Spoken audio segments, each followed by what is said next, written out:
आपके सीपीओ के last time के प्रिपरेशन के लिए, मतलब सीपीओ में मेरे तरफ से जो लास्ट टाइम टिप्स होगा ना, वो आप लोग एक छोटी सी बात ले लीजिए, ये बहुत इंपॉर्टेंट है आप लोगों के लिए। ठीक, सबसे पहली बात कि बच्चा बोल रहा है कि सर सीपीओ में काफ़ी कम समय बचा है तो क्या करें। तो सबसे पहले मेरे भाई यहाँ पर जो है रिवीजन करो, जो पढ़ रखे हो, और ये सारे काम करने हैं, रिवीजन करो। कितना, तो कम से कम डेली जो है वो 3 घंटा रिवीजन में लगा दो।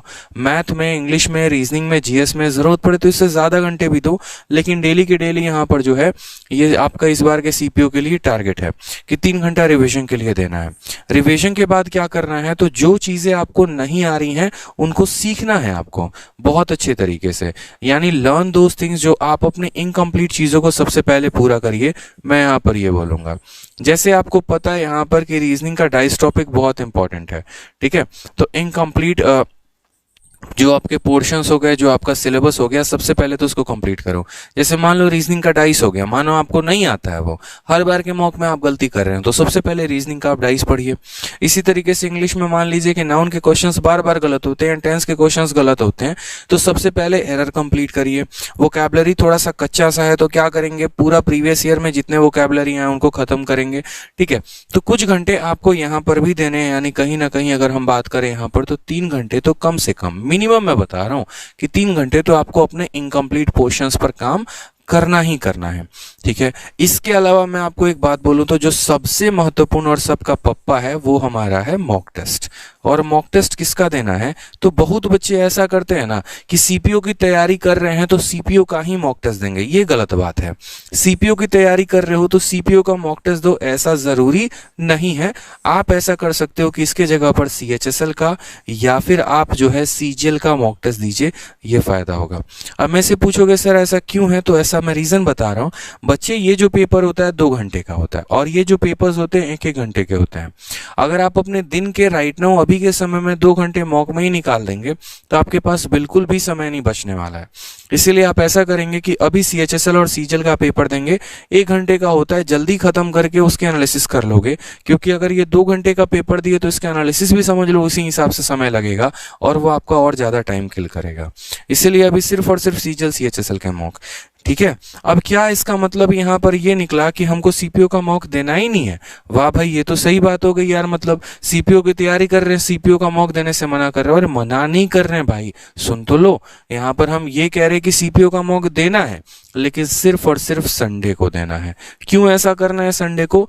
ताकि कम से कम ये 2 घंटे की जो सिटिंग है ना वो भी बना सको, क्योंकि सिटिंग भी बहुत जरूरी है। समझ में आ रहा है बात? यहाँ पर सिटिंग भी बहुत जरूरी है, अगर सिटिंग नहीं बनाए 2 घंटे की तो दिक्कत और हो जाएगी, ठीक। अब यहाँ पर रिवीजन आपने कर लिया, आपने अपना इनकम्प्लीट पोर्शंस को कर लिया और आप अपना मॉक टेस्ट भी दे रहे हो। इसके अलावा यहाँ पर एक और बात ध्यान रखना है आपको, जो सबसे बड़ी गलती होती है बच्चों की, कुछ पॉइंट्स को वो बहुत मिस कर देते हैं। जैसे वो करंट अफेयर को एकदम नेग्लेक्ट करके चल देंगे, एकदम ऐसे बोलेंगे सौतेला है मेरा, तो ऐसा मत करना, नहीं तो ये तुमको खत्म कर देगा। दूसरा मेरे भाई, यहाँ पर स्टैटिक को एकदम भूल जाते हो।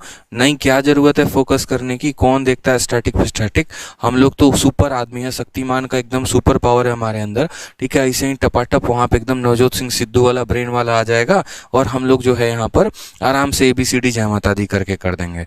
तो जैसे तुम जय माता दी करोगे ना और एबीसीडी तुम लगाओगे यहाँ पर जो भी, तो नंबर भी तुम्हारे उसी हिसाब से आएंगे। फिर बैठ के यहाँ पर भागते रहना, ठीक है। और रेस लगाना 1600 मीटर की, बोलना भगवान करवा दो बस यहाँ पे, तो इसीलिए कायदे से इसको पढ़ लेना, ठीक है। सीए हो गया और स्टैटिक हो गया। और तीसरा पॉइंट जो यहाँ पर आ गया मेरे भाई, वोकैब बहुत जरूरी है बाबू, ठीक है। इसको छोड़ के मत जाओ यहाँ पर, ठीक है। कहते हैं ना कि तुम मेरे पास मत आओ, मैं तुम्हें बर्बाद कर दूंगी, वही वाला बात है यहाँ पर कि तुम हमको छोड़ के मत जाओ, नहीं तो हम तुमको बर्बाद करके छोड़ेंगे।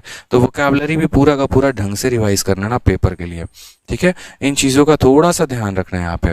और जो इन सब के बाद आता है वो यहाँ पर ये आता है कि भाई ये सब तो तब करोगे ना, जैसे मानो खाना तो तब पकता है, ये खाने का क्या होगा, मटेरियल, ये चावल, ये नमक, जैसे सब्जी बना रहे हो तो ऑयल हो गया और सॉल्ट हो गया, मसाला हो गया, ऐसे करके।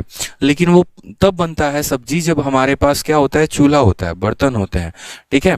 जब उसके अंदर एक आग मिलती है ना उस बर्तन को, वो जब तपता है तब जाकर बहुत अच्छा पकवान बनता है। सेम तरीके से आपका पेपर भी तब निकले निकलेगा जब आपके पास ये स्ट्रेटजी तो होगी, लेकिन इस स्ट्रेटजी के साथ इस स्ट्रेटजी को पूरा करने का वो तपन होगा, वो आग होगा, वो हौसला होगा, वो मेहनत होगी। ठीक है, ये तो पूरी दुनिया देख रही है। अब जैसे जितने हजारों की संख्या में है उनको सब ये पता चल गया, अच्छा ऐसे ऐसे करना है, लेकिन फिर भी बता रहा हूँ इसमें से कुछ ही का निकलेगा। क्यों कुछ का निकलेगा? क्योंकि वो जो आग है ना, ये आग हर किसी के अंदर नहीं है। ठीक है, ये आग आपको अंदर लेकर आनी पड़ेगी। आपको डेली अपने सिटिंग बनानी पड़ेगी, कम से कम डेली, कम से कम मैं बता रहा हूँ आज से ही डेली 10 घंटे पढ़ना शुरू करना पड़ेगा आपको। ठीक है, मिनिमम 10 आवर्स की आपको स्टडी रूटीन चाहिए ही चाहिए। ठीक है, उसके बाद यहाँ पर जो है आप एक भी संडे या एक भी सैटरडे अफोर्ड नहीं कर सकते हो, कहीं घूमने नहीं जा सकते राइट नाउ अभी। ठीक है, जितना समय बचा हुआ है आपने यहाँ पर डेडिकेशन से लगा दीजिए। क्यों? क्योंकि इसके प्री के बाद तुरंत आपका फिजिकल का पेपर होगा, उसमें फिर आप जितनी घूमना होगा, मस्ती करना होगा, जो भी करना होगा करिएगा, लेकिन मेरे भाई यहाँ पर ये जो है ज़रूर ध्यान रखिएगा। कहते हैं ना कि सोना जितना तपता है उतना ही वो निखरता है। तो बस वही बात है कि ये जो चंद समय, जो चंद लम्हे आपके पास मिल रहे हैं, इसमें आप जितनी मेहनत करेंगे ना, आप उतनी ऊंचाइयों को छुएंगे। ठीक है, तो आपको तपना है, मेहनत करनी है, वो आग लेकर आनी है, वो आपको सिटिंग बनानी है, वो एक अपना शेड्यूल बनाना है और मेरे भाई फॉलो करना है। अब शेड्यूल का मतलब यहाँ पर ये नहीं है कि 9 से 10 मिर्जापुर देखेंगे, 10 से 11 जो है यहाँ पर, ठीक है, मनी हीस्ट देखेंगे और उसके बाद बाकी सीरीज को निपटाएंगे। वो शेड्यूल नहीं होता है। ठीक है, चलिए आ जाइए नेक्स्ट।